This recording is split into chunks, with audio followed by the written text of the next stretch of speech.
రాజ్యాంగ వ్యవస్థలలో రెండు వ్యవస్థల మధ్యన సంఘర్షణ వాతావరణం. సమాచార హక్కు సమాజ చట్టానికి అనుగుణంగా ఏర్పడినటువంటి వ్యవస్థ ఒకటి, రెండో వైపున ఎన్నికల సంఘం ఒకటి. ఈ ఇద్దరి మధ్యన ఓ సంఘర్షణ వాతావరణం జరిగింది. సమాచార హక్కు చట్టం కింద ఈవీఎం వీవీప్యాట్ల పనితీరు విశ్వసనీయతను ప్రశ్నిస్తూ అడిగిన సమాచారాన్ని ఇవ్వకుండా నిర్లక్ష్యంగా వ్యవహరించిందంటూ కేంద్ర ఎన్నికల సంఘాన్ని కేంద్ర సమాచార కమిషన్ తీవ్రంగా తప్పుపట్టింది. చట్టాన్ని ఉల్లంఘించినందుకు లిఖితపూర్వక వివరణ ఇవ్వాలని ఈసీని సిఐసి ఆదేశించింది.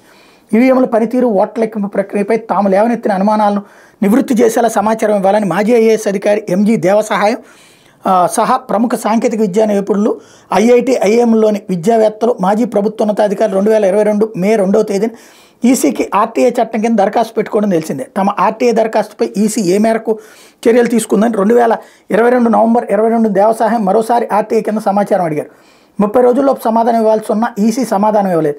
దీంతో ఆయన సిఐసిని ఆశ్రయించారు. దేవసహాయానికి ఎందుకు మీ స్పందన తెలపలేదు అని ఈసీలోని పబ్లిక్ ఇన్ఫర్మేషన్ ఆఫీసర్కి chief information commissioner Hiralal summary అడగ్గా ఆయన సమాధానం ఇవ్వలేదు. ఆర్టీఐ దరఖాస్తుకు సమాధానం ఇవ్వకుండా పబ్లిక్ ఇన్ఫర్మేషన్ ఆఫీసర్ వ్యవహరించిన తీవ్ర అసంతృప్తికి గురి చేస్తోంది. దీనిపై 30 రోజుల్లోకి పాయింట్ల వరకు వివరణ ఇవ్వండి అంటూ ఈసీని సిఐసి ఆదేశించింది. అవతలోడు అందులో ఉన్నటువంటి లోపాలు కాదు, దాంట్లో ఉన్నటువంటి రహస్యాన్ని పసిగట్టడానికి నాటకం ఆడుతున్నారు వాళ్ళు.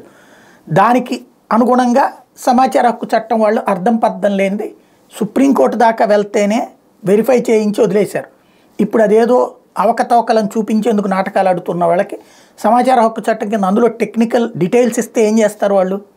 దాని ద్వారా ఏది హ్యాక్ చేయొచ్చు. ఇప్పుడు మనకి ఈజీగా అర్థమయ్యే భాషలో చెప్పాలంటే, మన ఫేస్బుక్ ఖాతా ఉంది, పాస్వర్డ్ వేరే వాడికి ఇచ్చేస్తే ఆటోమేటిక్గా వాళ్ళదవుతుంది. అట్లా అడుగుతున్నారు వీళ్ళు.